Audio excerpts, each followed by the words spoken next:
এই পুরীর সমুদ্রে ঠাকুরের সমুদ্রের পাশে ঠাকুর দাঁড়িয়ে আছেন, একটি ফটো আপনারা দেখতে পাবেন, যে ঠাকুরের কাপড় সমুদ্রের হাওয়ায় যেন কাঁপছে, মানে কাপড় আন্দোলিত হচ্ছে। কিন্তু লক্ষ্য করে দেখবেন ঠাকুর কিন্তু সমুদ্রের দিকে চেয়ে নেই, সমুদ্রের বিপরীত দিকে চেয়ে আছেন।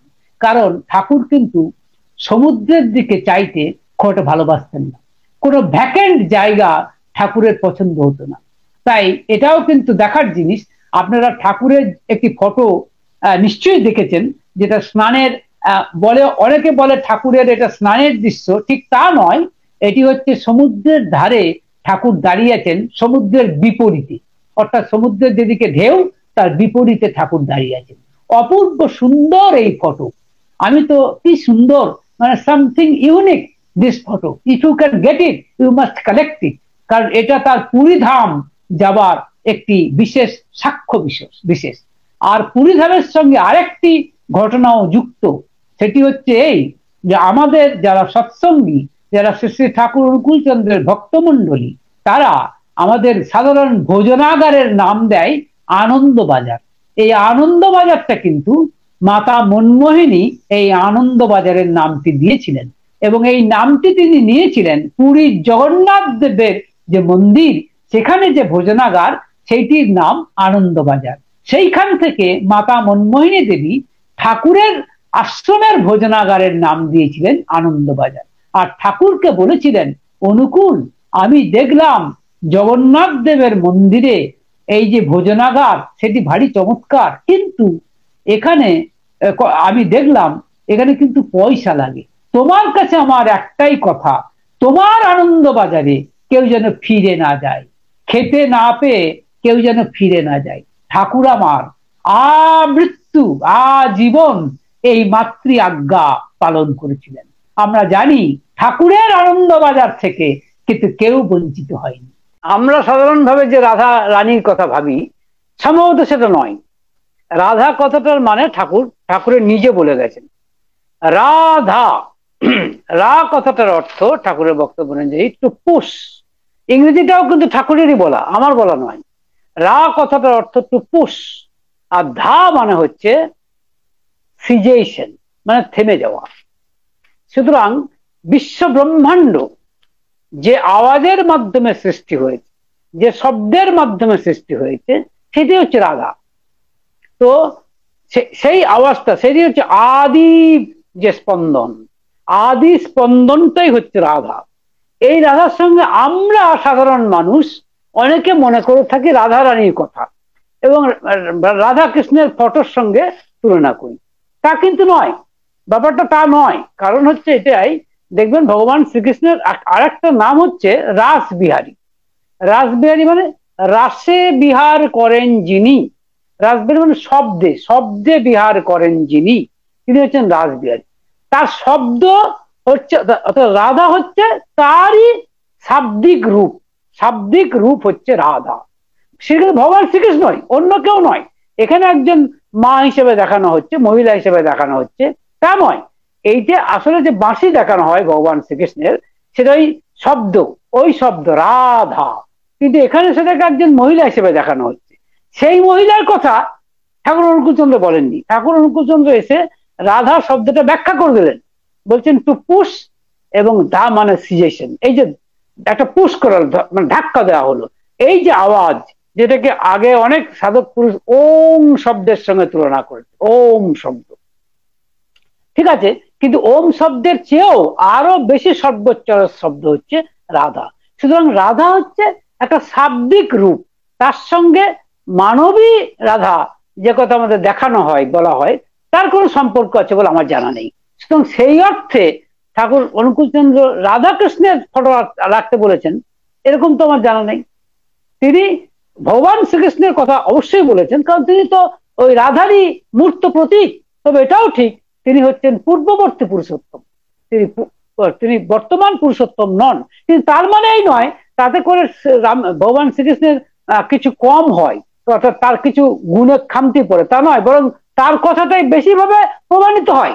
কারণ তিনিই বলেছেন যে ধর্মের গ্লানি হলে সেই অধর্মকে নাশ করার জন্য এবং সাধু ব্যক্তিদেরকে পরিত্রাণ করার জন্য আমি যুগে যুগে যুগে যুগে যুগে যুগে অবতীর্ণ হই, অর্থাৎ আমি তখন বর্তমান পুরুষোত্তম হয়ে আসি। তবে ডেফিনেটলি ভগবান শ্রীকৃষ্ণ নাম নিয়ে তো নয়, তখন নাম আলাদা হয়ে যায়। আমি যদি বলি এবার শ্রী শ্রী ঠাকুর অনুকূলচন্দ্র রূপে এসেছেন, আর আপনি যে রাধা কৃষ্ণের কথা বলছেন সেটা আমাদের শাস্ত্রে এইভাবে দেখানো হয়েছে রাধা, কিন্তু রাধা কথাটার সাথে মানবী রাধা বা ওই মা রাধার কোন সম্পর্ক আছে বলে আমার জানা নেই। ঠাকুর অনুকূলচন্দ্র ইষ্টবিধিটা প্রবর্তন করেছেন, এটা ভগবান শ্রীকৃষ্ণও করেছিলেন। তো ঠাকুর অনুকূলচন্দ্র এটাকে বলা যায় একবার বাস্তবভাবে করে দেখালেন। কারণ ভগবান শ্রীকৃষ্ণ গীতাতে বলেছেন যে আমাকে না দিয়ে যে খাই সে চোরের অন্ন খাই, এটা গীতারই কথা। তো সেই অর্থে ঠাকুর মানুষ যাতে তাকে ভুলে না যায়, ঈশ্বরকে ভুলে না যায়, সেই জন্য ইষ্টভীতির ব্যবস্থা করি। এবং ঠাকুর বলেছেন তার বাণীতে ইষ্টভীতি ইষ্টকেই দিস, ইষ্টকেই দিতে বলেছেন। এখন প্রশ্ন হচ্ছে, এবং সেই ইষ্টভীতিটা যখন শ্রী ঠাকুর অনুকূলচন্দ্র তার জন্মস্থান পাবনা জেলার হিমায়তপুরে তার জন্মস্থান, সেখানে যখন তিনি ছিলেন সেখানে ফিলান্থ্রপি বলে একটি ভবন নির্মিত হয়েছিল। ফিলান্থ্রপি বলে, ফিলান্থ্রপি কথাটার অর্থই কিন্তু মনে রাখবেন মানুষের জন্য করা, মানে ফিলান্থ্রপির অপোজিট হচ্ছে মিসান্থ্রপিক। মিসান্থ্রপিক মানে যে মনুষ্য বিদ্বেষী তাকে বলে মিসান্থ্রপিক পার্সন।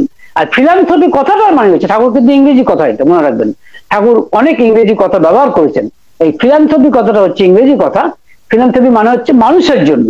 সুতরাং এবং আমরা দেখবেন যে ইষ্টভীতির মন্ত্রও যদি আমরা লক্ষ্য করে দেখেন, সেখানেও কিন্তু এই কথাটাই বলা হচ্ছে যে ইষ্টভীতির ময়াদেব কৃতা প্রত্যয় তব প্রভু ইষ্ট ভাতৃভূত যজ্ঞেই তৃপ্পন্তু পারিপার্শ্বিকাহ।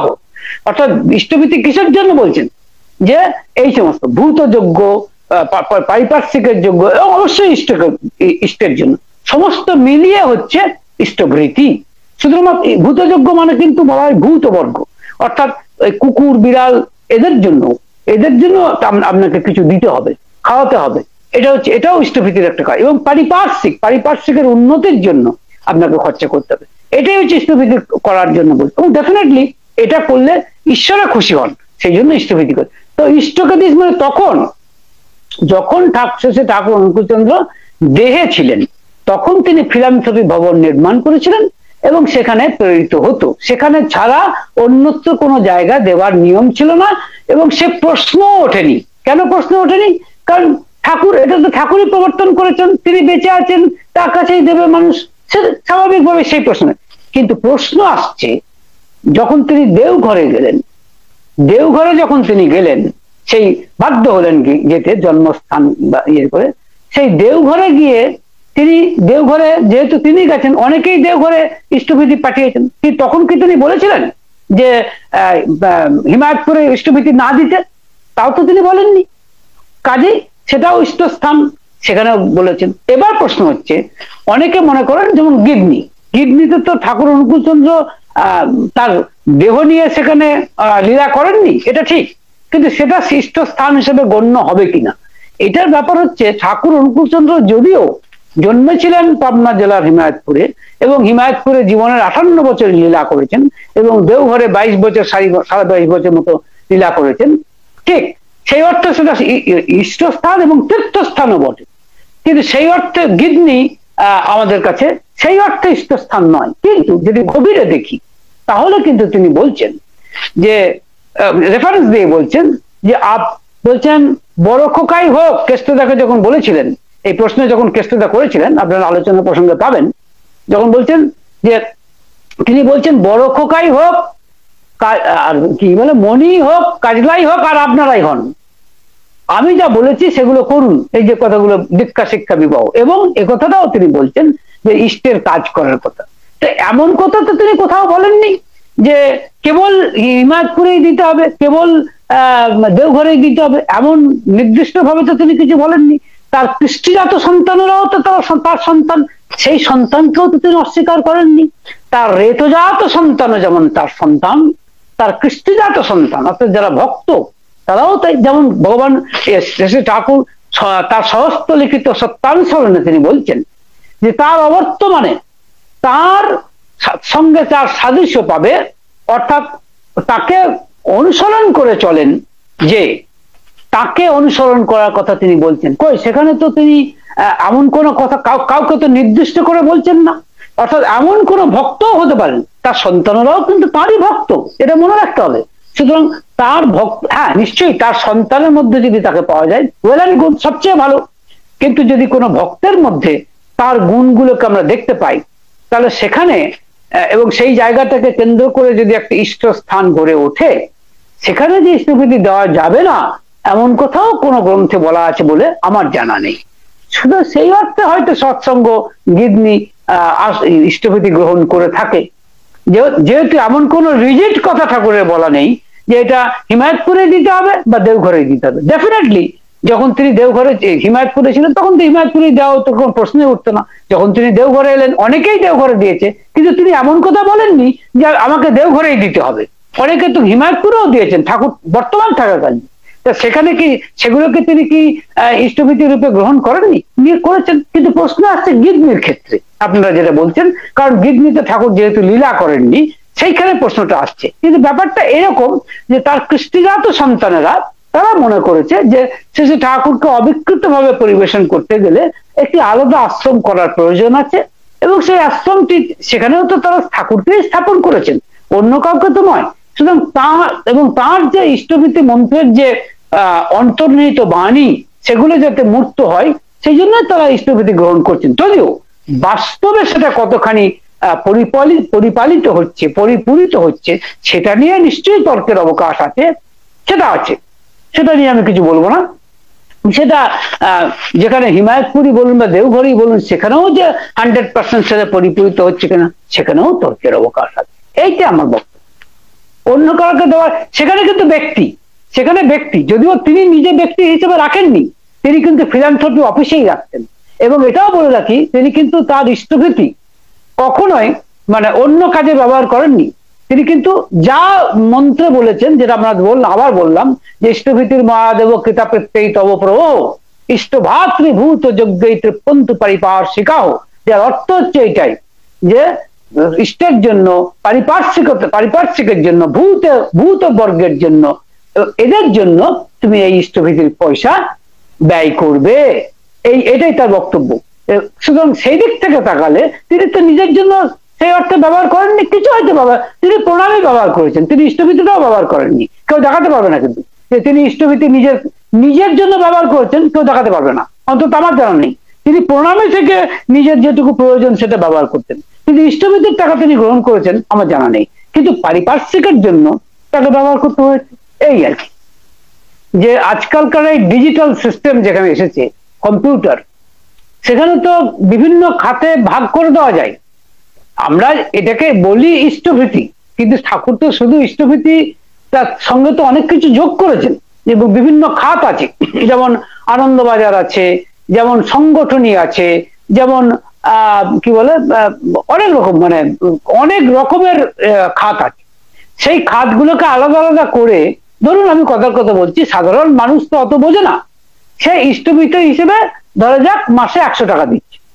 সেই 100 টাকার মধ্যে যারা ঋত্বিক দেবতা তাদেরই একটা ঠিক করে দেওয়া উচিত, মানে স্পেসিফিক সেন্টারকে, যে এরকম 100 টাকাটা এরকম ডিভিশন হবে। কিরকম ডিভিশন? না, এত টাকা আনন্দবাজার, এত টাকা ঋত্বিকী, এত টাকা সংগঠনী, এত টাকা মানে প্রণামী, এত টাকা অমুক তমুক ইত্যাদি ইত্যাদি, যেগুলো করার এই খাতগুলো বলে দেওয়া, করে দেওয়া। একবার করে দিলে কম্পিউটারটা সেটা অ্যাকসেপ্ট করে নেবে, এবং সেই অনুযায়ী সেই খাতে সেগুলো ব্যবহার করার কথা, এবং সেইগুলো যত হয় সেটাই দেখতে হবে।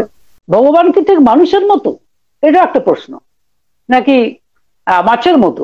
এরকম একটা কথা বলা হয়, ভারী মজা করে বিবেকানন্দ বলেছেন যে মাছেদের মধ্যে যদি আলোচনা হয় যে আচ্ছা ভগবান কিরকম, মাছেরা নিশ্চয়ই বলবে ভগবান একটা বড় মাছ, বিশাল মাছ।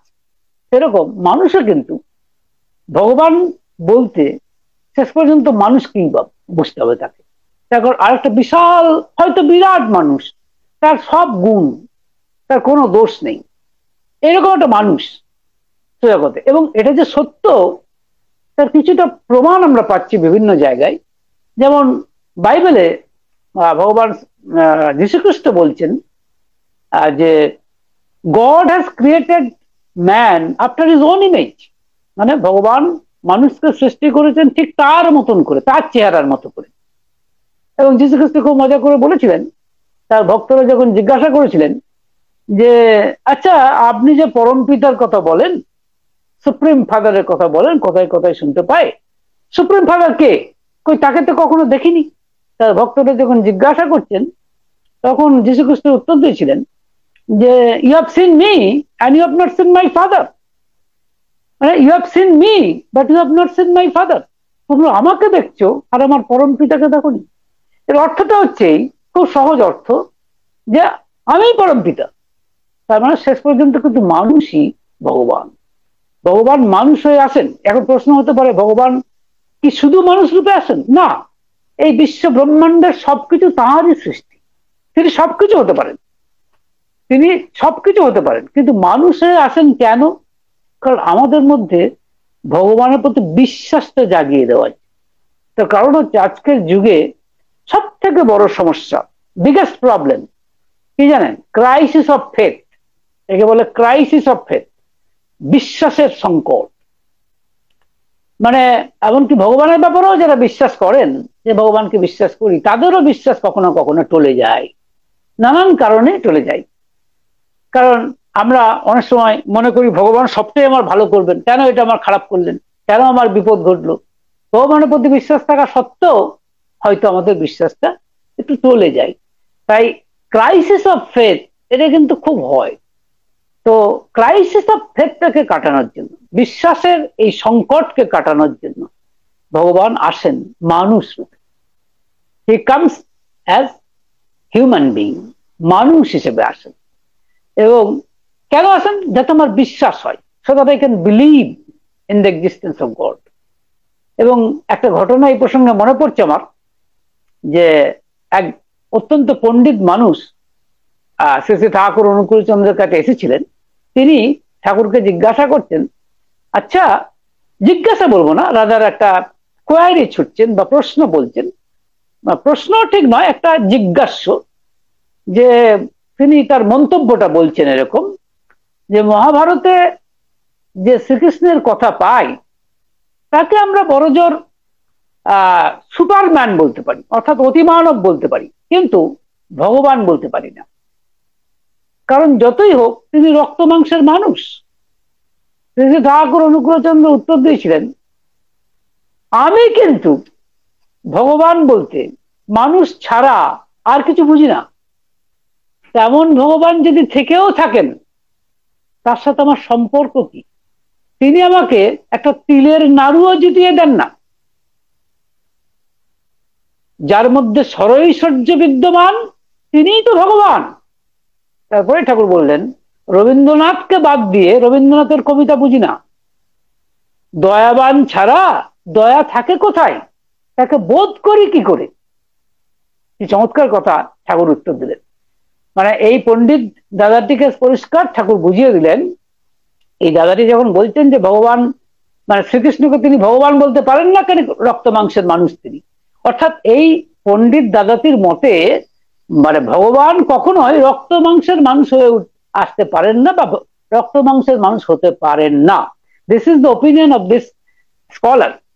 তার উত্তরে ঠাকুর বলছেন যে আমি কিন্তু ভগবান বলতে মানুষ ছাড়া আর কিছু বুঝি না।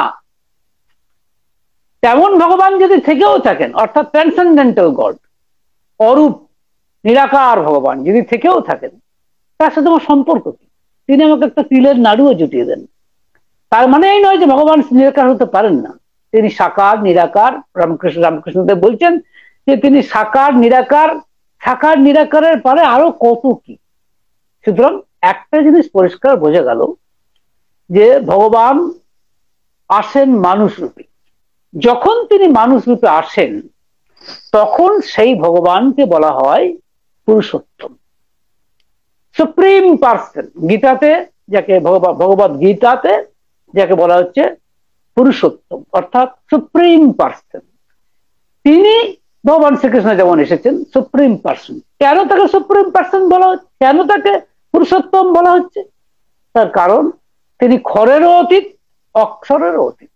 খর এবং অক্ষর দুটোরই অতীত। খর কাকে বলে? খর হচ্ছে যা আজকে আছে কাল বা পরশু থাকবে না। যেরকম ধরুন ঘর বাড়ি জমি জায়গা আজ আছে কাল থাকবে না। আজ আমার বাড়ি রয়েছে, যে বাড়ি নিয়ে আমি গর্ব করছি, আমার একটা গাড়ি আছে, সেই গাড়ি নিয়ে আমি গর্ব করছি, আমার গাড়ি দামি গাড়ি, কিন্তু কালের সম্মার্জনিত অর্থাৎ সময়ের সাথে সাথে এ কিন্তু থাকবে না, গাড়িটা পুরনো হয়ে যাবে এবং গাড়িটা নষ্ট হয়ে যাবে। এটা হলো ক্ষর বস্তু। এমনকি মানুষের এমনকি এই যে আমি আপনাদের সামনে কথা বলছি, একসময় আমি বাচ্চা ছিলাম, তারপরে কিশোর, তারপরে যুবক, তারপরে পৌর, এখন বৃদ্ধ। এই একই শরীর ধীরে ধীরে ক্ষয় হচ্ছে, তার মানে এটাও থাকবে না। এটা হচ্ছে অনিত্য বস্তু, একেই বলে ক্ষর বস্তু। অর্থাৎ যা আজ আছে হয়তো কাল থাকবে, বড়জোর পরশু থাকবে, তারপর থাকবে না। তো এই তাহলে ভগবান কিন্তু ক্ষরের অতীত, অর্থাৎ ভগবান পুরুষোত্তম হচ্ছেন এই অনিত্য বস্তু থাকবে না থাক তিনি থাকবেন, অর্থাৎ তিনি ক্ষরের অতীত। অক্ষরের অতীত কেন? যা অনিত্য বস্তু, নিত্য বস্তু, যা থাকবে, যা চিরন্তন, যা শাশ্বত, যা সনাতন, তারও অতীত তিনি। ক্ষরেরও অতীত অক্ষর। অক্ষর কে?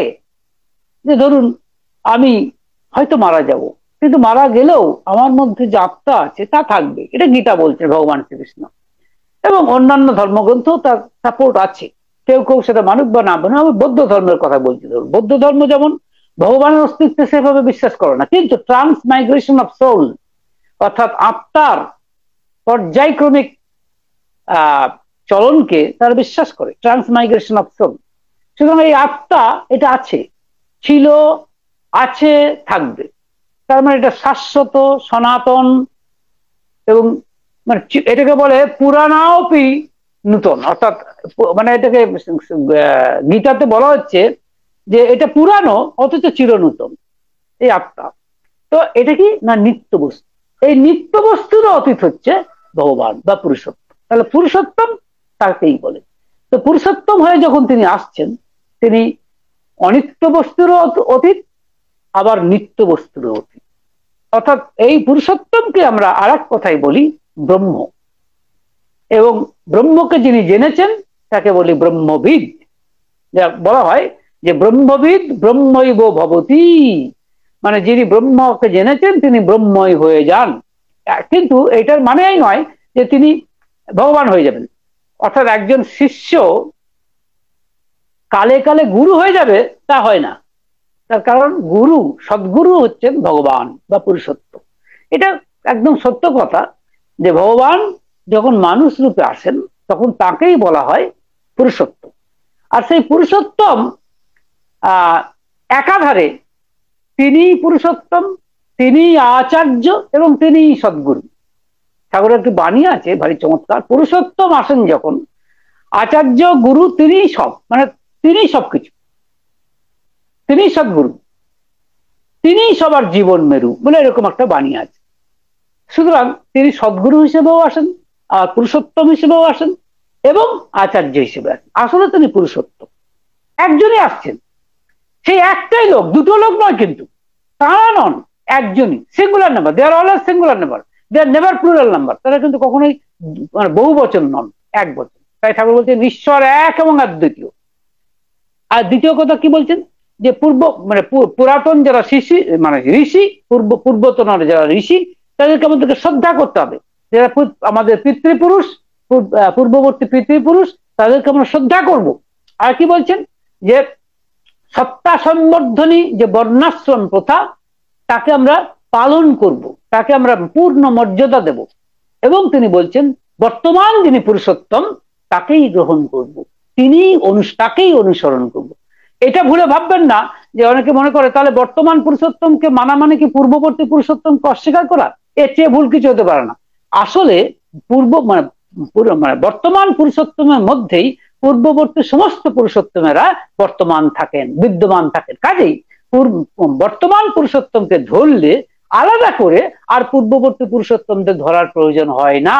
সেই জন্যই ঠাকুর অনুকূলচন্দ্র বলছেন, এবং সবাই বলেছেন যে, কারণ দেখুন ভগবান শ্রীকৃষ্ণ কি বলছেন অর্জুনকে গীতার শেষে, প্রত্যেকটি চ্যাপ্টার লক্ষ্য করে দেখবেন, যখন শেষে কি বলছেন অর্জুনকে, যে সর্বধর্মান পরিত্যাজ্য মামেকং শরণং ব্রজ, বলছেন সব ধর্ম ত্যাগ করে তুমি কেবল আমাকেই ধরো, আমাকেই ধরো, আমি তোমাকে সমস্ত পাপ থেকে উদ্ধার করব। কই, তিনি তো বললেন না যে রামচন্দ্রকেও ধরতে পারো, আমাকেও ধরতে পারো, তা তিনি বলতে পারেন না, তার কারণ তার মধ্যে রামচন্দ্র, কিন্তু তিনি নতুন ভাবে এসেছেন। ঠিক সেরকম শ্রী ঠাকুর অনুকূল চন্দ্র বলেছেন যে প্রকৃতি মুখ ভাষায় বলেন আমাকে ছেড়ে আর কোথাও যেও না, তাতে প্রাণে ব্যথা লাগে, আমাকে ধরে দুনিয়ার ভর দুনিয়ার সবাইকে ভালোবাসো, এই হচ্ছে কথা।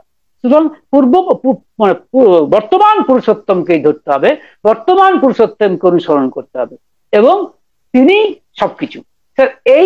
এইটাই হচ্ছে শ্রী ঠাকুর অনুকূল চন্দ্রের ছোট্ট করে জীবন দর্শন, এবং তাকে ধরতে গেলে সহজতম পথ দীক্ষা, এবং তিনি বলছেন পরাবিদ্যা শিক্ষা করতে হবে, এবং তার সাথে অপরাবিদ্যার মেলবন্ধন করতে হবে, এবং বিবাহ, সঠিক বিবাহের প্রবর্তন করতে হবে। মোটামুটি ভাবে তার জীবন দর্শন এরকম, তাহলে দেশের জীবন বাঁচবে, এবং এই দেশ, এই বিশ্ব ব্রহ্মাণ্ড মানে সোজা কথায় বাঁচবার স্থান হয়ে দাঁড়াবে, আমরা বাঁচাতে পারবো। অর্থাৎ যেটাকে আমরা বলি না যে এ শিশুকে বাসযোগ্য করে যাব আমি নবজাতকের কাছে, এ আমার দৃঢ় অঙ্গীকার, তারা এই কথাটাই বলে যান যে ভবিষ্যৎ প্রজন্ম যে আসছে, যে আমরা যে আসছি, এই পৃথিবীকে যেন বাসযোগ্য করে যেতে পারি, তাই এই কথাগুলো তারা বলে যান। তো কাজে কাজে তার যে জীবন দর্শন, তার যে জীবন চলনা, তা দিয়ে জাগতিক আধ্যাত্মিক সমস্ত সমস্যার সমাধান হবে। যদি না হয় তাহলে তিনি পুরুষোত্তম নন, এটা খুব সহজ করে বুঝে নিতে হবে। এবং আরেকটি কথা বলতেই হবে যে তিনি লোকপালি কিনা, অর্থাৎ সব দেখবেন সমস্ত পুরুষোত্তমদের ক্ষেত্রে দেখবেন লক্ষ্য করে, তারা হচ্ছেন লোকপালি। লোকপালি মানে তারা মানুষদের নিয়ে কারবার করেছে, মানুষদেরকে পরিত্রাণ করতে এসছেন। কারণ যেমন ধরুন আমরা দেখি রামচন্দ্র, তিনি সব ছেড়ে দিয়ে চলে গেলেন বনবাসে, তিনি দেখালেন, এবং প্রজাদের জন্য নিজের স্ত্রীকে পর্যন্ত অগ্নি পরীক্ষা দিতে হলো, কারণ মানুষের জন্য। তার সেই জন্য প্রত্যেকে এদের পুরুষোত্তমদেরকে বলা হয় তারা হচ্ছেন লোকপালি। লোকপালি মানে তারা লোককে পালন করেন। ঠাকুর অনুকূল চন্দ্র একটি চমৎকার বাণী দিয়েছেন, যে তার এক ছেলেকে বলেছেন, কিন্তু বলেছেন সবার সম্পর্কে। বাণীটি এরকম যে টাকার যত্ন কর বা না কর, লোকের যত্ন করেই চল, লক্ষ্মী কেশব রইবে বাঁধা, বিভবে তুই রবি অটল।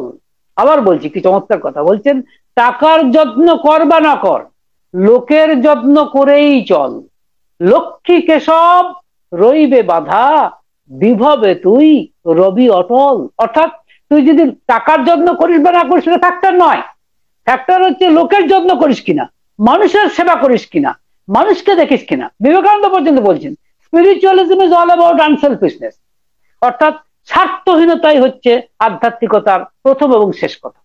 তাই মানুষের যত্ন কর। ঠাকুর অনুকূল চন্দ্র বলছেন মানুষ আপন, টাকা পর, যত পারিস মানুষ ধর। কিন্তু সারা জীবন মানে রাইট ফ্রম দ্য বিগিনিং, মানে রাইট ফ্রম হিজ চাইল্ডহুড, বাচ্চা অবস্থা থেকে আমরা দেখছি, এমনকি শেষ নিঃশ্বাস ত্যাগ করার সময় শুধু মানুষের সেবা করে গেছেন, মানুষকে পালন করে গেছেন। তাই একমাত্র তিনিই বলতে পারেন, he has the right, he has the guts, he has the right, তিনি একমাত্র বলতে পারেন মানুষ আপন টাকা পর, যত পারিস মানুষ ধর। সুতরাং লোকপালি স্বভাব, এটা তাদের একটা মজ্জাগত স্বভাব। আরেকটি জিনিস লক্ষণ আমরা লক্ষ্য করে দেখতে পাই যে তাদের জীবনে প্রত্যেকের ক্ষেত্রে, প্রত্যেক পুরুষোত্তমের জীবন আমরা দেখছি তাদের জন্মস্থানকে একবারের জন্য হলেও তাদেরকে ত্যাগ করতে হয়েছে। যেমন রামচন্দ্র আমরা দেখছি অযোধ্যা তাকে ত্যাগ করতে হয়েছিল, বনবাসে যেতে হয়েছে। আমরা দেখছি ভগবান শ্রীকৃষ্ণ, তাকেও দ্বারকা বা বিভিন্ন বৃন্দাবন বিভিন্ন জায়গায় যেতে হয়েছিল, জন্মস্থান ত্যাগ করে যেতে হয়েছিল। বুদ্ধদেব, তাকে আমরা দেখছি তার নেপালের যে জায়গা, সেখান থেকে তাকে আসতে হয়েছে বিহারের বুদ্ধ গয়াতে, মানে গয়াতে আসতে হয়েছে। যিশু, তাকে জেরুজালেম থেকে অন্যত্র গমন করতে হয়েছে। মোহাম্মদ, তাকে আমরা দেখছি মক্কা থেকে মদিনা যেতে হয়েছে। আমরা দেখছি চৈতন্যদেব, তাকে নদিয়া থেকে চলে যেতে হয়েছে ভুবনেশ্বরে। ভুবনেশ্বর মানে আমাদের যেটাকে আমরা বলি উড়িষ্যার ভুবনেশ্বরে তাকে চলে যেতে হয়েছে, মানে সরি পুরীতে তাকে চলে যেতে হয়েছে। রামকৃষ্ণদেব, তাকে কামারপুকুর থেকে দক্ষিণেশ্বরে আসতে হয়েছে। এবং শ্রী ঠাকুর অনুকূল চন্দ্রকে পাবনা হিমায়তপুর থেকে, তার জন্মস্থান থেকে দেওঘরের প্রান্তরে তাকে আসতে হবে। এটাও কিন্তু আশ্চর্য, প্রত্যেকের জীবন আমরা দেখছি এই যে চেঞ্জ, তার জন্মভূমিকে বারেকাত্তরে হলেও কিন্তু ত্যাগ করতে হয়েছে, এটা আমরা লক্ষ্য করছি। শেষ কথা হচ্ছে এটাই যে তিনি কালজয়ী কিনা। কালজয়ী মানে হচ্ছে কালের সম্মার্জনী দিয়ে, অর্থাৎ সময়ের সম্মার্জনী দিয়ে তিনি বিতাড়িত হন কিনা। ব্যাপারটা কিরকম, আমরা দেখবেন অনেক সাধু পুরুষ, সিদ্ধ পুরুষ, অবতার মানে মহাপুরুষরা আছেন যারা সত্যিই কিছু গুণের অধিকারী, কোনো সন্দেহ নেই, এবং তারা সাধনা করেছেন অনেক, কিন্তু সময়ের সাথে সাথে, কালের সাথে সাথে তাদের সেই গরিমা সেইভাবে হয়তো উপস্থিত থাকে না। কিন্তু যারা অবতার পুরুষ, তাদের একটি বৈশিষ্ট্য হচ্ছে এই, তাদের মৃত্যুর পর, মৃত্যু তো তাদের হয় না, তথাকথিত দেহ অবসানের পর বলা যায়, বা সোজা কথায় যদি বলা যায় দেহ ছাড়ার পর, তারা কিন্তু আরো বেশি করে কালজয়ী হয়ে ওঠেন। তারা কালজয়ী হয়ে ওঠেন। টাইম, পেস অ্যান্ড কজেশন, সময় এবং স্থান এবং নিমিত্ত তাদের ক্ষেত্রে কোনো ফ্যাক্টর হয় না। অর্থাৎ আপনারা নিজেরাই দেখবেন, একটা সময় এক বিশেষ সাধু পুরুষ বা একজন সাধু মহারাজ বা একজন সাধিকা হয়তো বিরাট নাম করে ফেলছেন, অনেক মানুষের কাছে তারা অন্তরের শ্রদ্ধার স্থান গ্রহণ করছেন, কিন্তু তাদের মৃত্যুর পর বা তার দেহ ছেড়ে যাওয়ার পর তাদের সেই গরিমা বা স্থানটা আর ততখানি থাকছে না। কালের সম্মার্জনী দিয়ে, অর্থাৎ কালের ঝাঁটা দিয়ে তারা কিন্তু অনেকখানি অন্তর্হিত হয়ে যান বা হতে বাধ্য হন। কিন্তু যারা অবতার পুরুষ, পুরুষোত্তম যারা, তারা কিন্তু হন না, বরং দেহ ছেড়ে যাওয়ার পরে তারা আরো বেশি করে মানুষের কাছে গ্রহণীয় হয়ে ওঠেন। যেমন ভগবান রামচন্দ্র, তিনি কতদিন আগে দেহ ছেড়েছেন, ভগবান শ্রীকৃষ্ণ কতদিন আগে দেহ ছেড়েছেন, কিন্তু কখনোই তার জন্য আমরা লক্ষ্য করে দেখছি তাকে কিন্তু তারা কিন্তু মানে অন্তর্হিত হয়ে যাননি, তারা মুছে যাননি, বরং তারা মানুষের মনে আরো বেশি করে স্থান পায়। যেমন দেখছি শেষে ঠাকুর অনুকূল চন্দ্র মাত্র বছর 50 ভার্চুয়ালি সেটাও না, বা 50 বছরের কিছু বেশি, 2-3 বছর বেশি হয়তো তিনি দেহ ছেড়েছেন, কিন্তু ঠাকুর অনুকূল চন্দ্রের ব্যাপ্তি, তার সোজা কথায় তার যে প্রচার বা ব্যাপ্তি আরো বড় বা ব্যাপকতর হচ্ছে। তার নাম মানুষের মনে আরো বেশি করে স্থান পায়, তিনি মানুষের অন্তরে আরো বেশি করে স্থান পাচ্ছে। এটাই হবে, যদি পুরুষোত্তম হতে হয় তাহলে সময়ের বিবর্তনে তার কিন্তু তিনি বিবর্তিত হন, এবং সময়ের বিবর্তনে তিনি আরো তরভাবে মানুষের মনে স্থান লাভ করেন।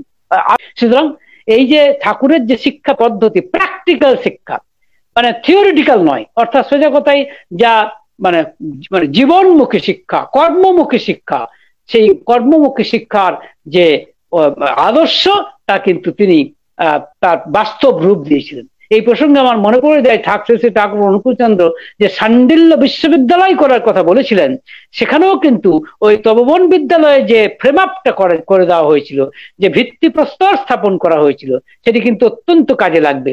এবং এই কথাগুলো আমি শুধুমাত্র শ্রী ঠাকুর অনুকূল চন্দ্র এবং পঞ্চানন্দাকে নিয়ে বলছি তা নয়, বিশ্বের দ্বারে, সারা বিশ্বের দ্বারে এই শিক্ষা পদ্ধতির কোনো বিকল্প শিক্ষা পদ্ধতি আছে বলে আমি ব্যক্তিগতভাবে মনে করি না।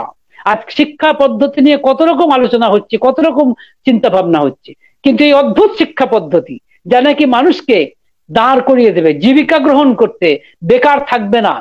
তার ঠাকুর বলছেন প্রত্যেকটি মানুষেরই একটা জেনেটিক মেকআপ আছে, এবং জেনেটিক মেকআপ অনুযায়ী তার পেশাও আছে আলাদা। কারণ এটা ভগবান শ্রীকৃষ্ণও বলেছেন, চাতুর্বর্ণং মায়া সৃষ্টম গুণকর্ম বিভাগ সহ, অর্থাৎ গুণ এবং কর্ম অনুযায়ী আমি 4টে বর্ণ সৃষ্টি করেছি। সুতরাং প্রত্যেকের গুণ এবং কর্ম আলাদা। এবং ঠাকুর একটা বাণীতে বলেওছেন, যে কাজ তোর ভালো লাগে, যেদিকে তোর নেশা, ঘুরে ফিরে সেই দিকে চল, ওইটি তোর পেশা। চমৎকার কথা, মানে যে বলছেন যে কাজ তোর ভালো লাগে, যেদিকে তোর নেশা, ঘুরে ফিরে সেই দিকে চল, ওইটি তোর পেশা। সুতরাং আমরা লক্ষ্য করে দেখছি যে পেশা অনুযায়ী বৈশিষ্ট্য, এবং ঠাকুর বলেছিলেন পঞ্চানন্দাকে যে আপনারা কখনো ছাত্রদেরকে পড়াবেন না, ছাত্রছাত্রীদেরকে পড়াবেন না, শুধু দেখবেন ছাত্রছাত্রীদের ন্যাক কোন দিকে, আর সেই দিকে তাকে উৎসাহিত করবেন, সেই দিকে এগিয়ে যেতে বলবেন। এই শিক্ষায় শিক্ষিত করেছিলেন ছাত্রছাত্রীদের এই সদ্য পঞ্চানন সরকার। সুতরাং এই সমস্ত গ্রন্থ যেগুলো লেখা হয়েছে, যদিও শ্রী শ্রী ঠাকুর অনুকূল চন্দ্রের নিজের কথামৃত নারীর নীতি নারীর পথে, এছাড়া আর ঠাকুরের যে ভাষা, বিভিন্ন ভাষা পরিভাষা, বাংলা পরিভাষা, সেগুলির অর্থ ধাতুকে কেন্দ্র করে, অর্থাৎ রুট মিনিং কে কেন্দ্র করে, যার যে গ্রন্থের নাম হচ্ছে ধাতু দীপনী। এছাড়া তার নিজের লেখা আমার জীবনে শ্রী শ্রী ঠাকুর, যার থেকে আমরা শ্রী শ্রী ঠাকুর অনুকূলচন্দ্র এবং আশ্রমের সেই সময়কার প্রেক্ষাপটে যাবতীয় অবস্থার একটা অদ্ভুত সুন্দর প্রতিচ্ছবি কিন্তু সেই বই থেকে আমরা পাই। এছাড়া যেটি বলছিলাম, শিক্ষা পদ্ধতিতে এক অভিনব শিক্ষা পদ্ধতি যা শ্রী শ্রী ঠাকুর অনুকূলচন্দ্র তৈরি করেছিলেন, পেশাভিত্তিক, অর্থাৎ ন্যাক, প্রত্যেকটি মানুষের বৈশিষ্ট্য আনুপাতিক যে শিক্ষা, তার বাস্তব রূপদানকারী বা বাস্তব রূপকার হিসেবে শ্রী পঞ্চানন সরকার মহাশয়কেও কিন্তু বিশ্ব একদিন মনে করতে বাধ্য হবে।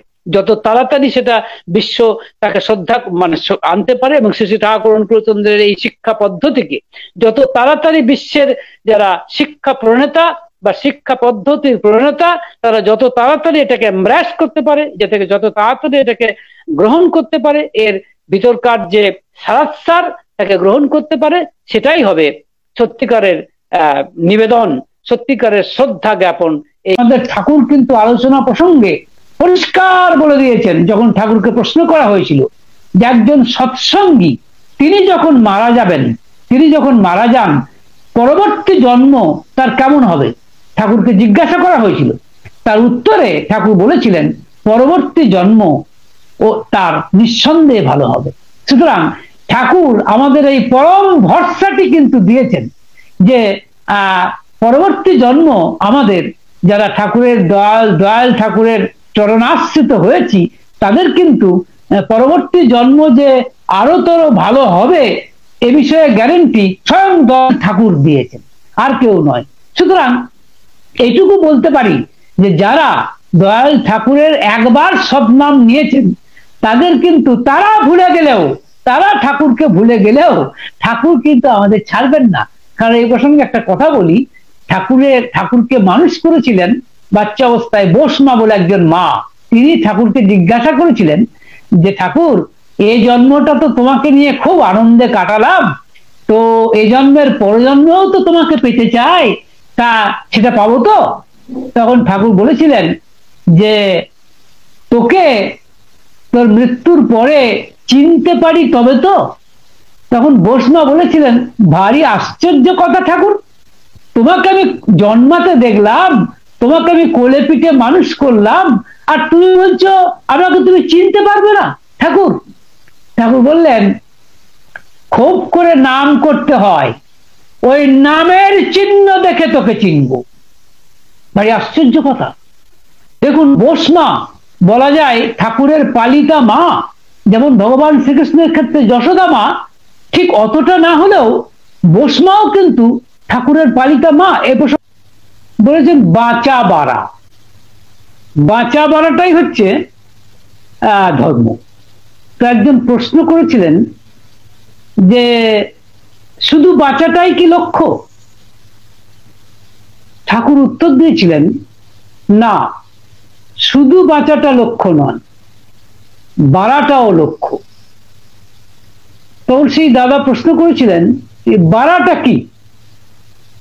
বাঁচাটা না হয় বুঝতে পারলাম যে সত্যিকারের সঠিকভাবে বাঁচা সেটা ধর্ম, ঠিক, কিন্তু বাড়াটা কি?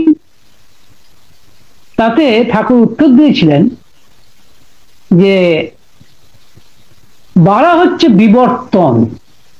বিবর্তন মানে হচ্ছে, ঠাকুর বলছেন যে ব্রহ্মকে ঠাকুর বলেছেন প্রাইম ফ্যাক্টরে উপনীত হওয়া, তাকেই বলে বিবর্তন। তো ঠাকুর বলছেন আমরা সেই দিকে যাচ্ছি। তো ওই দাদা জিজ্ঞাসা করেছিলেন সেটা কি সম্ভব? ঠাকুর বলেছিলেন নিশ্চয়ই সম্ভব, হয়তো ডিসকন্টিনিউটি আছে কিন্তু ক্রমাগতিও আছে। আমরা জন্মান্তরের মাধ্যমে ওই ব্রহ্মেই, অর্থাৎ ওই প্রাইম ফ্যাক্টরেই উপনীত হতে যাচ্ছি। তো জন্মান্তরবাদ সম্পর্কে পূর্ববর্তী যে সমস্ত পুরুষোত্তমরা রয়েছেন তারা বলেছেন, কিন্তু ঠাকুরের বৈশিষ্ট্য আমার কাছে যেটা মনে হয়েছে যে এত বিশদে বলেছেন এবং এত সহজভাবে বলেছেন যে আমরা বুঝতে পারি, বোধ করতে পারি। পূর্ববর্তী যে পুরুষোত্তম, ধরুন গীতাতে ভগবান শ্রীকৃষ্ণ বলছেন 4th অধ্যায়ে, বলছেন অর্জুনকে যে অব্যয় যোগ আমি প্রথমে বিবস্বানকে শিখিয়েছিলাম, বিবস্বান শিখিয়েছিলেন মনুকে, মনু শিখিয়েছিলেন ইক্ষ্বাকুকে, এইভাবে চলছিল, আস্তে আস্তে সেটা হারিয়ে গেছে, আমি আবার তোমাকে বলছি। তখন অর্জুন জিজ্ঞাসা করলেন, এটা কিরকম কথা হলো? আপনি যে বিবস্বানের কথা বলছেন, মনুর কথা বলছেন, ইক্ষ্বাকুর কথা বলছেন, তারা তো কতদিন আগে, কত জন্মের আগেকার কথা, তাদের কথা আপনি কি করে বলছেন? তখন ভগবান শ্রীকৃষ্ণ অর্জুনকে একটি শ্লোক বলেছিলেন গীতাতে। সেটি হচ্ছে এই যে বহুনি মে ব্যতীতানি জন্মানি তব চার্জুন তন্নহং বেদ সর্বাণি নতং বেত্থ পরম তপ। এর বাংলা হচ্ছে এই যে দেখো অর্জুন, তোমার এবং আমার বহু জন্মগত হয়েছে, তোমার সঙ্গে আমার তফাৎ হচ্ছে এই যে তুমি সেই পূর্বজন্মের কথা তোমার স্মরণ নেই, কিন্তু আমার সব স্মরণ আছে। এই হচ্ছে তফাৎ। তো যারা পুরুষোত্তম হন তারা সমস্ত পূর্ববর্তী জন্মের কথা তাদের মনে থাকে। এবার আমি এমন একটা ঘটনা আপনাদের বলবো যে ঘটনা শুনে স্তম্ভিত হয়ে যাবেন, বিশেষ করে যারা বাংলাদেশের লোক বর্তমানে, সেইখানকার একটি ঘটনা আমি বলবো আপনাদের। লুৎফর রহমান বলে একজন মুসলমান ঋত্বিক ছিলেন, ঠাকুর তাকে পাঞ্জাদান করেছিলেন ঋত্বিকের। সেই লুৎফর রহমানের কাহিনী আমি আপনাদের কাছে বলবো। যদিও কাহিনীটি আমি জেনেছি একটি বই থেকে, বইটি লিখেছেন ডাক্তার কুমারেশ বন্দ্যোপাধ্যায়, যিনি ভারতের হিমায়তপুর শাখার যে শাখা সৎসঙ্গ মচলন্দপুর, তার সেক্রেটারি হিসেবে কাজ করছেন। তো সেই অর্থে তার কাছে আমি প্রথমেই কৃতজ্ঞতা জানাই যে তিনি জানিয়েছেন ঘটনা।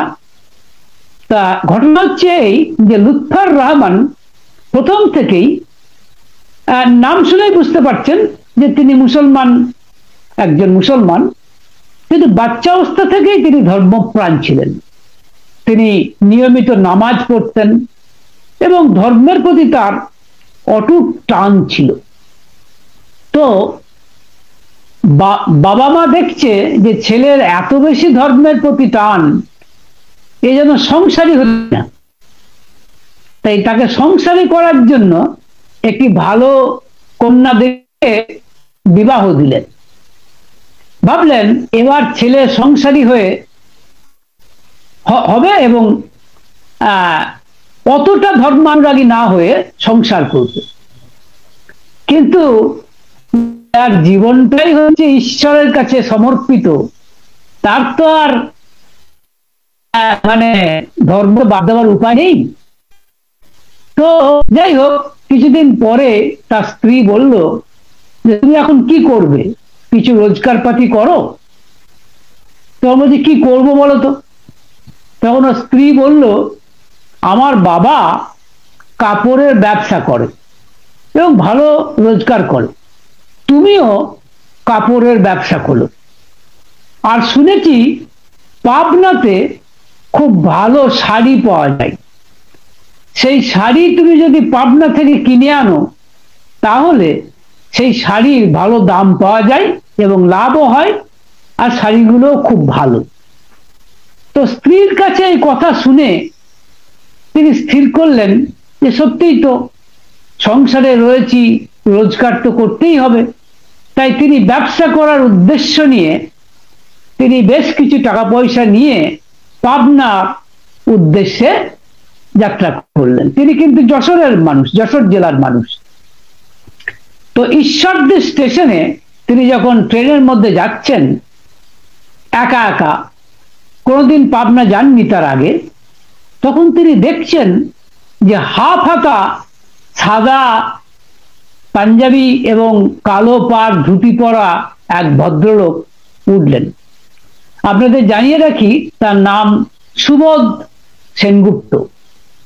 তিনি ডাক্তার ছিলেন এবং ঠাকুরের তিনি সভাপতি ঋত্বিক ছিলেন, এবং যশোরে যে 6 দিন ধরে ঠাকুরের উৎসব হয়েছিল এটি কিন্তু এই ডাক্তার সুবোধ সেনই অনুষ্ঠিত করেছিলেন। এবং তার স্ত্রী, তার মেয়ে এখনো বেঁচে আছেন আমাদের কলকাতার বাগবাজারে, নাম হচ্ছে বন্দনা দাশগুপ্ত। আপনারা জেনে রাখুন, তিনি ঠাকুরকে দেখেছেন, ঠাকুর সম্পর্কে অনেক কিছু জানেন। আমি ঋদ্ধিমানকেও বলবো, যদি কোনোদিন সম্ভব হয়, ওই মায়ের কাছ থেকে কিন্তু বহু কথা শোনা যায়, এবং আমি জানি উনি বইও লিখেছেন অনেক। যাই হোক, তো সুবোধ সেনগুপ্ত তাকে দেখে ওই ট্রেনের মধ্যে লুৎফরদা কথা আরম্ভ করল। ভালো লাগলো দেখে। তখন কথায় কথায় জিজ্ঞেস করলেন, আপনি কোথায় যাবেন? তা লুৎফরদা বললেন, আমি পাবনা যাব। তখন সুবোধদা বললেন, আমিও তো পাবনা যাব। বলে, আপনি পাবনা প্রায় যান নাকি? বলে, হ্যাঁ, আমি প্রায় যাই। ওখানে আমার গুরু আছেন, শ্রী ঠাকুর অনুকূলচন্দ্র। পাবনা থেকে এই 3-4 কিলোমিটার দূরে হিমায়তপুর বলে যে আশ্রম, সেখানে আমি যাই।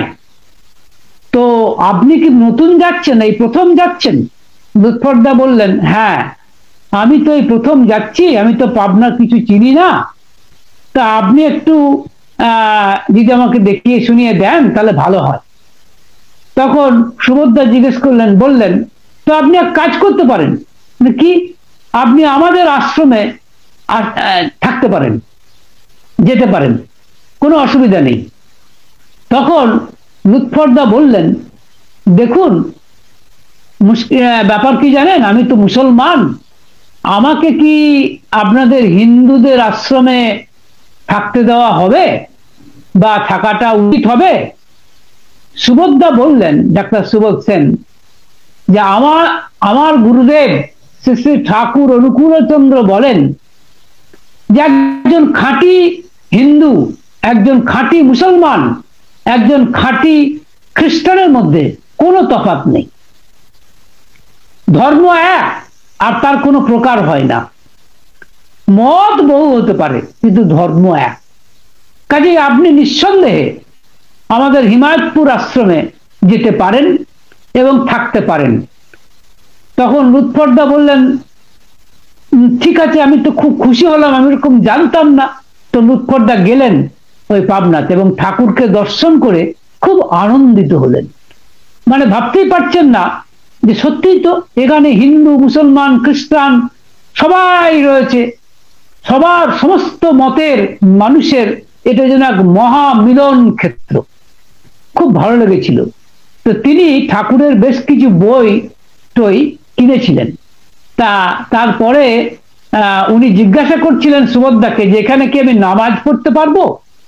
সুবোধদা বলেন, নিশ্চয়ই, 100 বার আপনি তো নামাজ পড়তে পারবেন, কোনো অসুবিধা নেই তো। এবং লুৎফরদা দেখলেন যে সেখানে আরো বেশ কিছু মুসলমান ভক্ত ঠাকুরের রয়েছে, যার মধ্যে খলিলুর রহমান দা একজন। তিনি দেখলেন সত্যিই তো তিনি তো মুসলমানের মতোই ড্রেস, মানে সাজসজ্জা পরে রয়েছেন, তাহলে তো অসুবিধা কিছু নেই, তিনিও তো ঠাকুরের ভক্ত, কিন্তু তাকে তো ধর্মান্তরিত হতে হয়নি, তিনি তো মুসলমানই আছেন। এ তো আশ্চর্য জায়গা। ভারী খুশি হয়েছিলেন এই লুৎফরদা। যাই হোক, যাবার সময়, ওখান থেকে ফেরার সময় যখন ঠাকুরকে প্রণাম করছেন, অনুমতি নিচ্ছেন যে ঠাকুর তাহলে এবার আসি, ঠাকুর বলেছিলেন, আচ্ছা, সময় সুযোগ হলে আবার এসো, সময় সুযোগ হলে আবার এসো। তা লুৎফরদা বাড়ি চলে গেলেন, কিন্তু বাড়িতে গিয়ে তিনি দেখছেন তিনি কিন্তু ওই ঠাকুরের কথাই ভাবছেন। আর ঠাকুরের বইগুলি গভীর রাত্রে পড়ছেন। তার স্ত্রী অবাক হয়ে দেখছে একই পরিবর্তন স্বামীর, যে গভীর রাত্রে সে কি বই পড়ে। তখন তার শ্বশুর মশাইকে তিনি বলেছিলেন যে তিনি কোথায় গিয়েছিলেন, পাবনার কোন এক হিন্দু ধর্মগুরুর কাছে, তারপর থেকে তার এই পরিবর্তন দেখতে পাচ্ছি। তো তখন তার বাবা মা দেখছে, বলছেন তা হোক, কিন্তু আমার ছেলে তো খারাপ কিছু করার লোক নয়। যাই হোক, লুৎফরদা কিন্তু আর বেশি দিন বাড়িতে থাকতে পারলেন না। তিনি কিন্তু আবার সেই ঠাকুরের টানে ওই পাবনা হিমায়তপুর আশ্রমে চলে গেলেন। এবং কিছুদিন ওই সেখানে খুব ভালো লাগছে, ঠাকুরের কথা শুনতে, ঠাকুরের সঙ্গ করতে খুব ভালো লাগছে। হঠাৎ একদিন ঠাকুর ওনাকে বললেন যে কিরে, তুই বেটা ছিলি বামুনের বেটা, এবার এসেছিস মুসা ঘরে? তা বেশ তো, পরম পিতা কাকে কোথায় পাঠায় কে বলতে পারে। এই কথাটা যখনই তিনি শুনলেন, তিনি স্তম্ভিত হয়ে গেলেন। একই কথা, কি বলছেন ঠাকুর? আমি বামুনের ছেলে ছিলাম, আমি এবার মুসলমানের ঘরে জন্ম নিয়েছি, কি বললেন ঠাকুর? অবাক হয়ে গেলেন। যাই হোক, তখন দু চারজন লোক ছিলেন, কাজেই তিনি ঠাকুরকে এ বিষয়ে আর বেশি কিছু বললেন না। কিন্তু মনের মধ্যে তার এইটাই ভাবছেন যে তাহলে এটা কিরকম হলো, ঠাকুরকে জিজ্ঞাসা করতেই হবে। ওনার অবশ্যই কৌতূহল বাড়ছে। তা একবার দেখেন যে ঠাকুর একাকী বসে আছে। তখন লুৎফরদার মনে হলো এ যেন ঠাকুর তার জন্যই বসে আছে। তো এটা কিন্তু অনেক ভক্তই বলেন যে ঠাকুর তাকে সবচেয়ে বেশি ভালোবাসেন। এটা একটা প্রচলিত কথা আছে সৎসঙ্গ জগতে, যে ঠাকুরের ভক্তদের প্রত্যেকেই ভাবতেন ঠাকুর বোধহয় তাকেই সব থেকে বেশি ভালোবাসেন, এতই প্রেমময় তিনি। হয়তো সেই কারণেই তার নাম পরম প্রেমময়, এই জন্যই সম্ভবত। যাই হোক, তা লুৎফরদা ওই একা দেখতে পেয়ে ঠাকুরের কাছে গিয়ে ঠাকুরকে বলছেন, ঠাকুর, আচ্ছা আপনি যে বললেন যে আমি নাকি বামুনের বেটা ছিলাম, এবার মুসলমানের ঘরে এসে জন্মেছি, তাহলে এটা কি ব্যাপার ঠাকুর? আমাকে খুলে বলতে হবে। তো ঠাকুর ধরা দিচ্ছেন না। ঠাকুর বলছেন, এই কি বলতে কি বলে ফেলেছি কখন, এখন কি আর খেয়াল আছে? কিন্তু লুৎফরদা ছাড়বেন না। তখন শেষে ঠাকুর বলতে বাধ্য হলেন, বললেন, আসলে তুই আগের জন্মে ব্রাহ্মণ ছিলিস।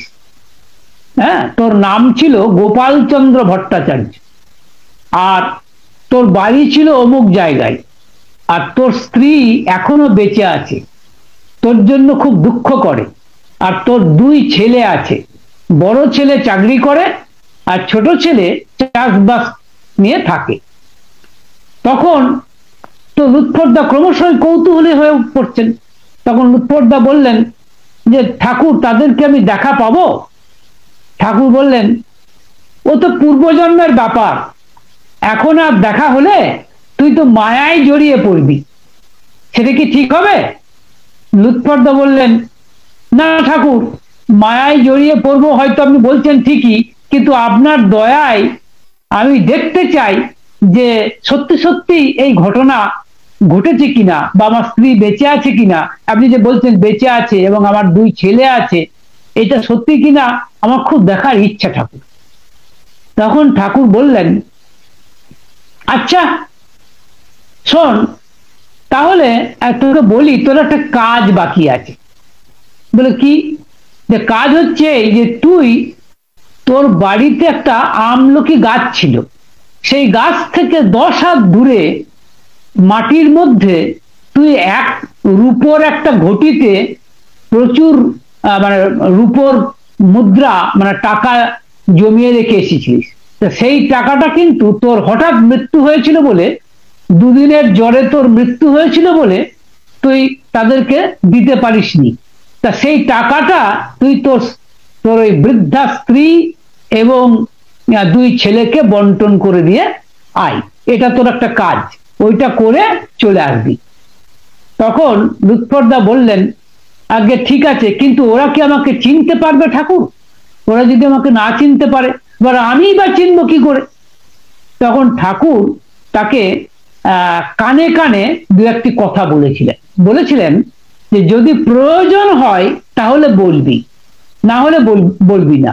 তো যাই হোক, তিনি শুনেছিলেন, শুনে বলেছিলেন আমার কোথায় বাড়ি ছিল ঠাকুর।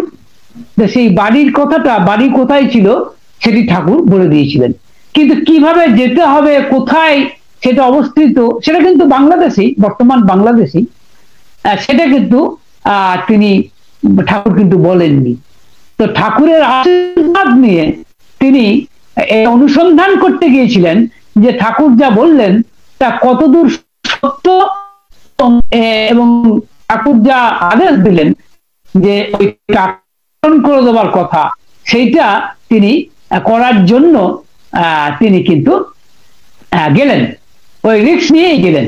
গিয়ে তিনি বাসে করে প্রথমে যশোর গেলেন। যশোরে গিয়ে ভাবছেন যে তাই তো, সেখান থেকে যে জায়গা আছে তো বহু দূর, সেই জায়গাতে কি করে যাব, এরকম ভাবছেন। আর ঠাকুরের দেওয়া যে সৎ মন্ত্র, সৎ নাম, সেই নাম তিনি জপ করছেন। আর ঠাকুরের চেহারাটিকে ওই আজ্ঞা চক্রে, অর্থাৎ দুই ভ্রুর মাঝখানে ওই বারবার দেখছেন, আর মনে মনে বলছেন ঠাকুর তুমি আমাকে পথ দেখিয়ে দাও, কারণ পথ তো আমি চিনি না।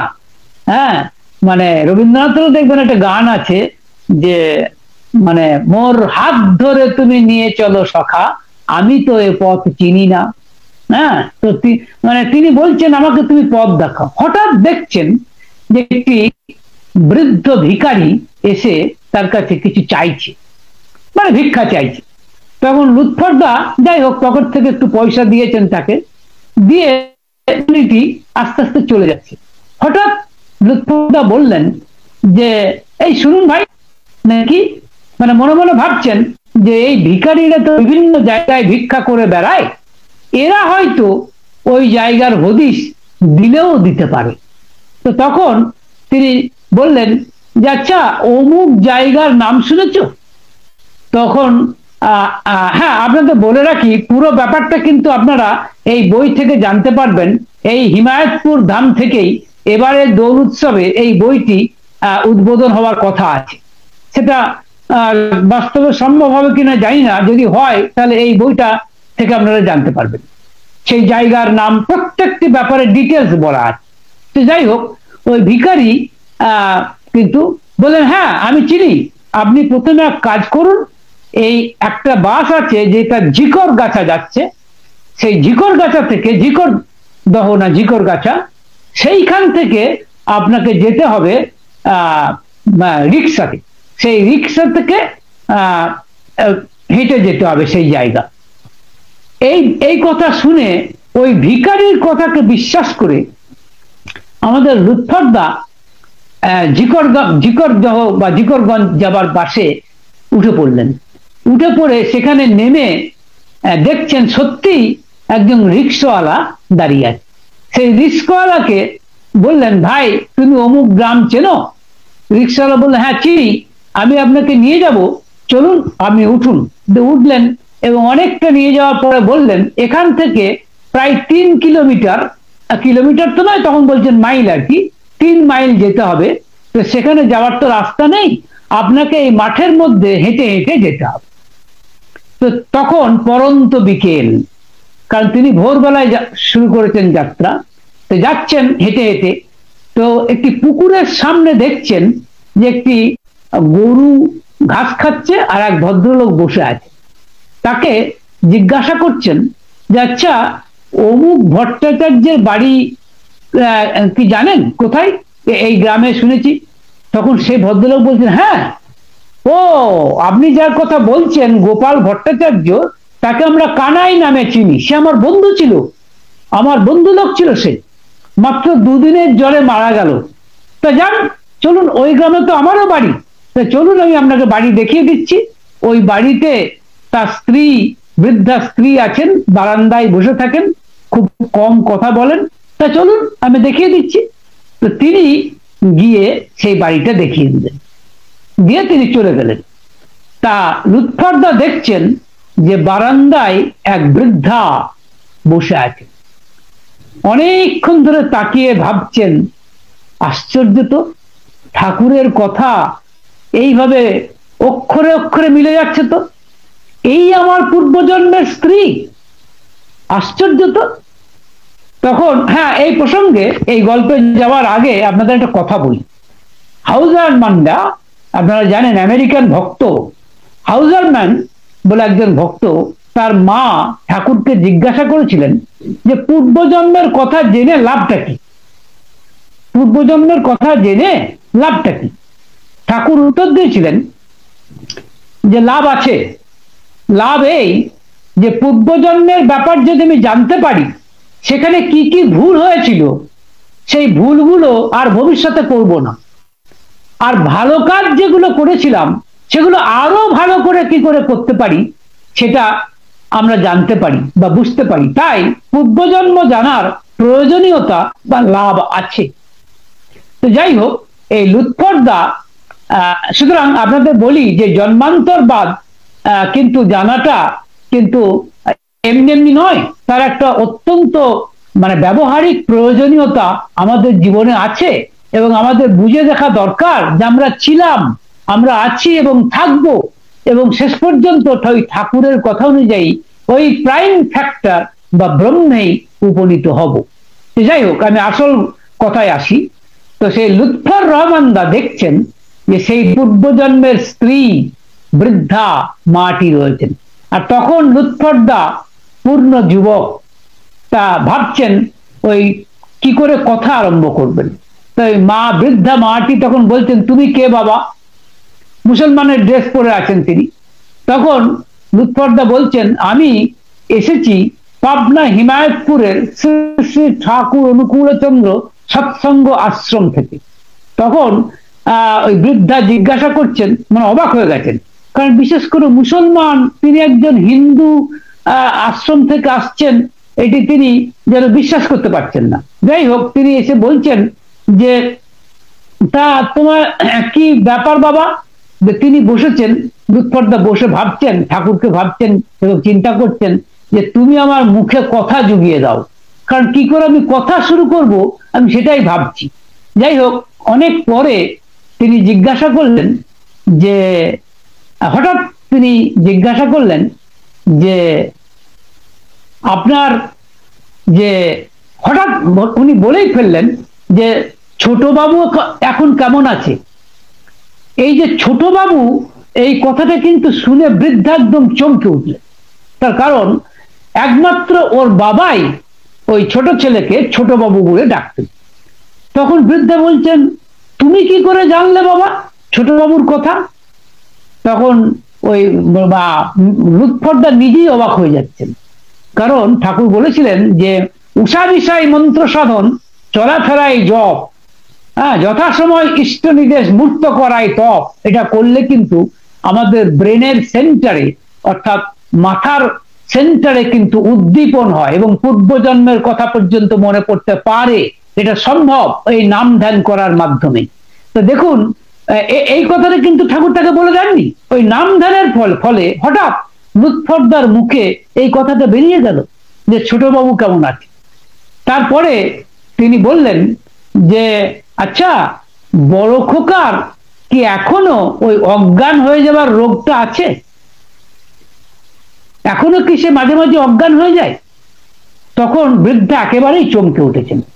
তুমি কে বাবা? তুমি কি করে জানলে এসব ঘটনা? লুৎফরদা সবটা বলেননি। তারপরে বললেন, ওই বৃদ্ধা মা বলছেন, হ্যাঁ, না এখন আর সেটা হয় না, আমার বড় ছেলে চাকরি করে, যশোর কোর্টে চাকরি করে, সে এই ফিরে আসবে এখন, আর আমার ছোট ছেলে গেছে শ্বশুর বাড়ি, আমার বৌমার বাচ্চা হবে, তাই গেছে, সেও চলে আসবে। তা কিন্তু তারপরে তারা এলো, দুই ছেলে এলো, তারপরে তাদের মা বলছে যে ইনি নানান রকম কথা বলছেন, আশ্চর্য আশ্চর্য কথা।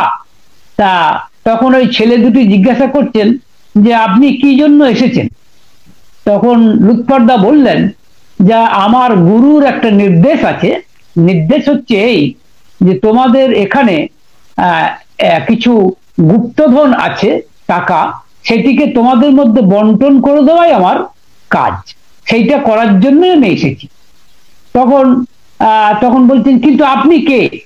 বললেন, আমি কে সেটা খুব বড় কথা নয়, আমি ঠাকুরের নির্দেশ পালন করতে এসেছি। তখন ওই বৃদ্ধা কিন্তু ক্রমশই আস্তে আস্তে অবাক হয়ে যাচ্ছেন। হঠাৎ লুৎফরদা বললেন, আচ্ছা এখানে একটা আমলকি গাছ ছিল না? তখন বৃদ্ধা চমকে গেছেন এবং ওই দুই ছেলেও অবাক হয়ে গেছে। বিশেষ করে বড় ছেলে বলছে, হ্যাঁ এখানে তো একটা আমলকি গাছ ছিল, আমি তো মায়ের কাছে শুনেছি। মাও বললেন, হ্যাঁ ছিল, কিন্তু একটা ঝড়ে সেটা ভেঙে পড়ে যায়। তখন বলছে, কোথায় ছিল দেখাতে পারো? বলে, হ্যাঁ এই তো, এই দেখুন চলুন। এবং সেখানে গেল। যে তারপর তিনি ফিরে এলেন।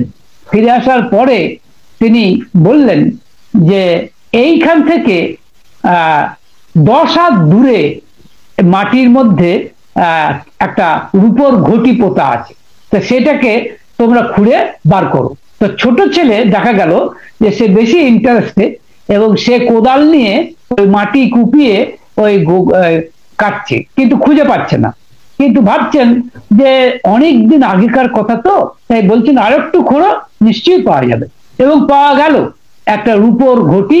এবং সেই রূপোর ঘটিটা দেখে ওই বৃদ্ধা মা অবাক হয়ে গেল। তিনি বলছেন, হ্যাঁ আমি তো দেখেছি এই ঘটিটা, এই বিয়ের সময়তে আমার শাশুড়ি মা এই ঘটিটা আমাকে দেখিয়েছিলেন, তো তারপর থেকে তো এই ঘটিটার অস্তিত্ব আমি তো জানতাম না। এবং দেখা গেল ওই ঘটিটা খুলে অনেক রূপোর টাকা পাওয়া গেল।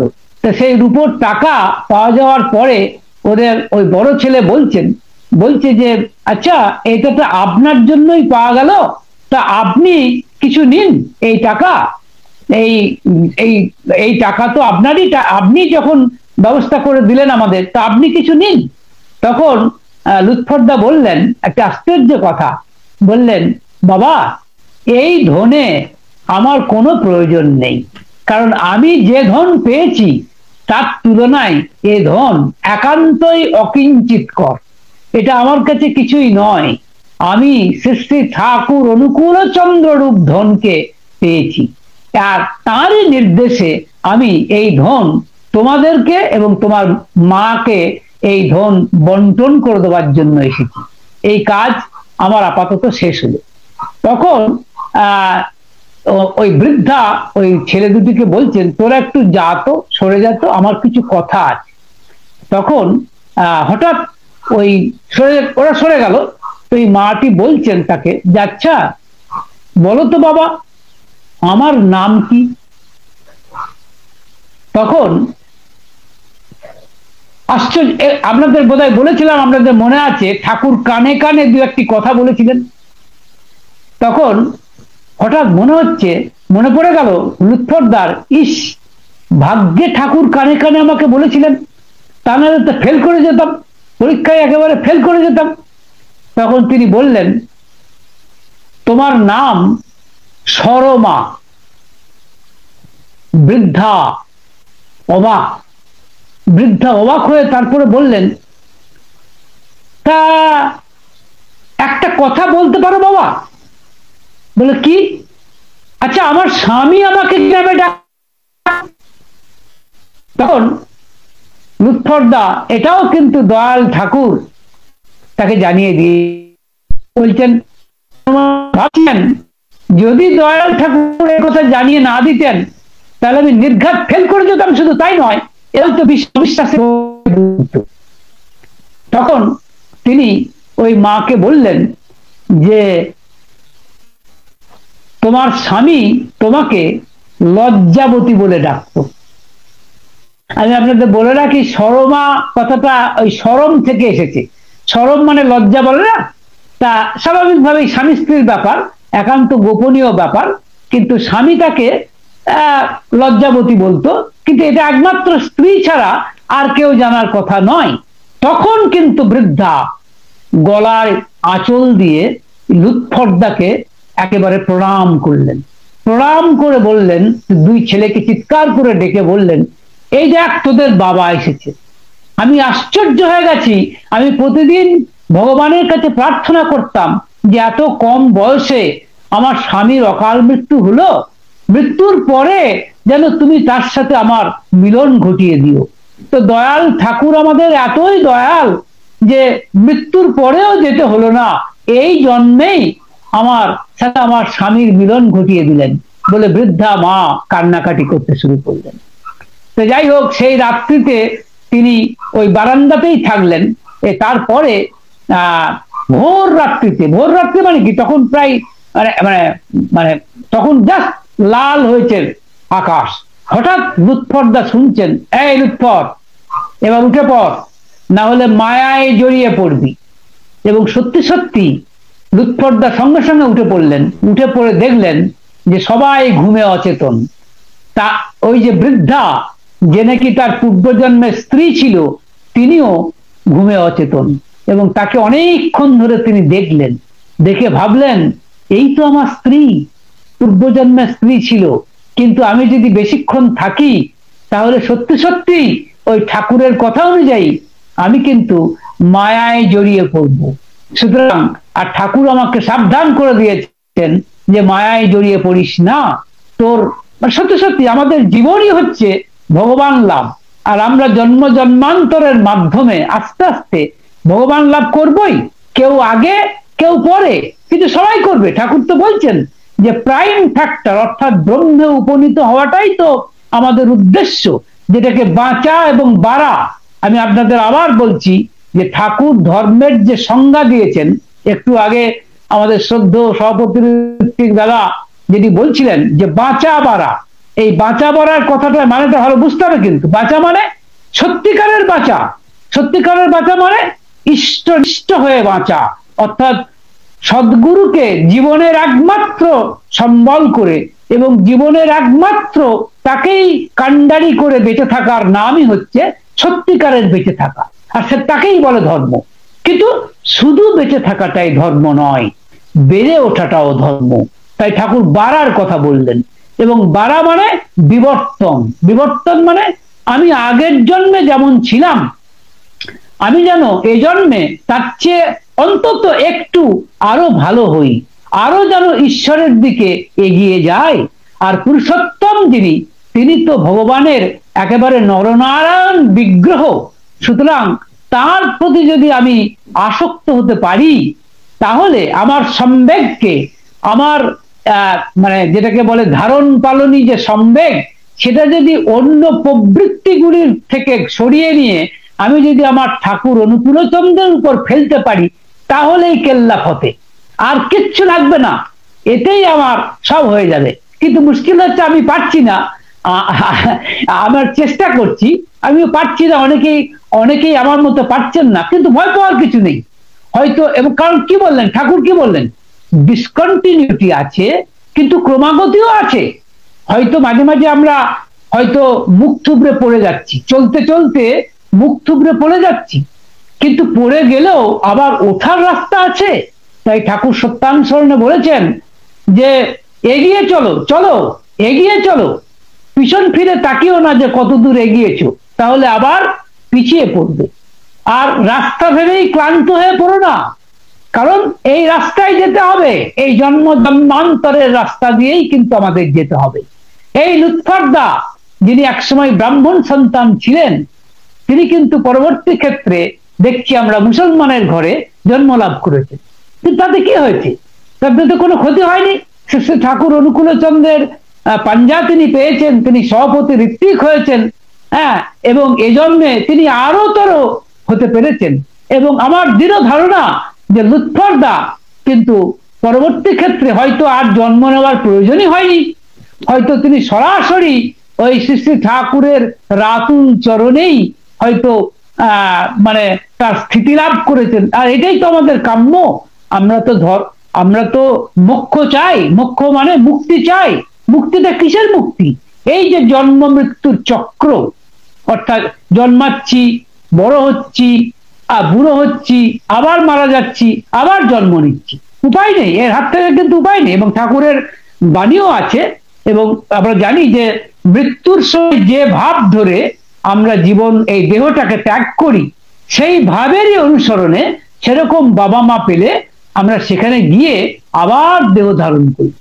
এবং ঠাকুর আমাদের জাতিস্বর সম্পর্কে গবেষণা করার জন্য শ্রদ্ধেয় সুশীল চন্দ্র বসুকে ভাগ দিয়েছেন, এবং শ্রদ্ধেয় সুশীল চন্দ্র বসুদা ওই শান্তিনী নামে একজন জাতিস্বরকে খুঁজেও পেয়েছিলেন।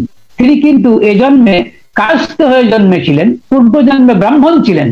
তিনি কিন্তু তার স্বামীর স্মৃতি তার পুরোপুরি জলজলে ছিল, যে কারণে তিনি এ জন্মে বিবাহ করেননি। কিন্তু আশ্চর্য কথা বলেছিলেন, এটা আপনাদের জানানোর জন্য জানাই, তিনি মৃত্যুর পরের ঘটনা সব তার মনে আছে। মৃত্যুর পরে কি হয় ঠাকুর আমাদের বলে দিয়েছে। আমরা কিন্তু মৃত্যুর আগেই তার সেই ঘটনা জানতে পেরেছি দয়াল ঠাকুরের কৃপায়। সেই ঘটনা হচ্ছে এই যে মৃত্যুর সময় অন্ধকার নেমে আসে, আর তারপরেই আসে একটা ড্যাজলিং লাইট। আমি ঠাকুরের কথাতেই বলছি, ড্যাজলিং লাইট মানে সাংঘাতিক চমকে দেওয়ার মতো একটা আলো, এবং ঢং ঢং করে ঘন্টার ধ্বনি হয়। আর তখনই আমাদের এই যে স্মৃতিবাহী চেতনা সেটা মানে নষ্ট হয়ে যায়। তখন আমার আর পূর্বজন্মের কথা মনে থাকে না। তাই এই যে আমি এই জন্মে এই কথাগুলো বলছি, পূর্বজন্মে আমি কি ছিলাম আমি তো জানি না, কারণ ওই মৃত্যুর সময়তে ওই ড্যাজলিং লাইট এবং ওই ঢং ঢং ঘন্টার ধ্বনি আমার সমস্ত স্মৃতিবাহী চেতনাকে একেবারে মানে ভুলিয়ে দিয়েছে। তবে এটুকু বুঝতে পারি যে পূর্বজন্মে কিছু সুকৃতি, কিছু ভালো কাজ অবশ্যই করেছিলাম। যদি না করতাম তবে দয়াল ঠাকুরের চরণে আশ্রয় পেতাম না, এটা আমার দৃঢ় বিশ্বাস। এবার কথা হচ্ছে যে আপনারা যারা একটু আগে আমাদের দাদা বলছিলেন যে সদ্দীক্ষা তুই এক্ষণি নে, ইষ্টেতে রাখ সম্প্রীতি, মরণ তারণ এনাম জপে কাটেই অকাল জম্বিতি। সত্যি সত্যি এই যে আমাদের শান্তিদি, তার কিন্তু মৃত্যু ভয় ছিল না তেমন। মনে রাখবেন সব থেকে বড় ভয় কিন্তু মৃত্যু ভয়, এ বিষয়ে কোনো সন্দেহ নেই। কিন্তু তার কারণ ঠাকুরও আমাদের বলেছেন যে জপ তপ যতই করো মরণে হুঁশিয়ার, এই কথাটা কিন্তু ঠাকুর বারবার বলছেন। অর্থাৎ মৃত্যুর সময় যেন আমি দয়াল ঠাকুরকে স্মরণ করতে পারি।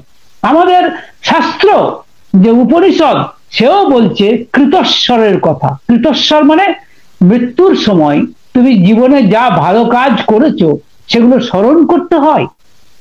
এবং আমাদের হিন্দু ধর্মে দেখবেন লোকে যখন মারা যাচ্ছে তখন নাম সংকীর্তন শোনানো হয়, মানে মৃত্যুর পূর্বে, এবং মৃত্যুর পরেও যখন শবদেহ নিয়ে যাওয়া হয় তখন নাম সংকীর্তন করা হয়। কারণটা কি?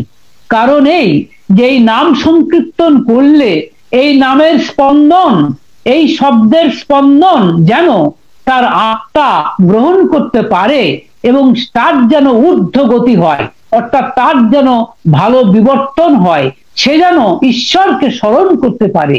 আর ঈশ্বরকে স্মরণ মনন করতে করতে যদি দেহ ছাড়ে তবে তার মানে আরো ভালো জন্ম লাভ যে নিঃসন্দেহে সম্ভব, এ বিষয়ে কোনো সন্দেহ নেই, আমাদের শাস্ত্র বলে।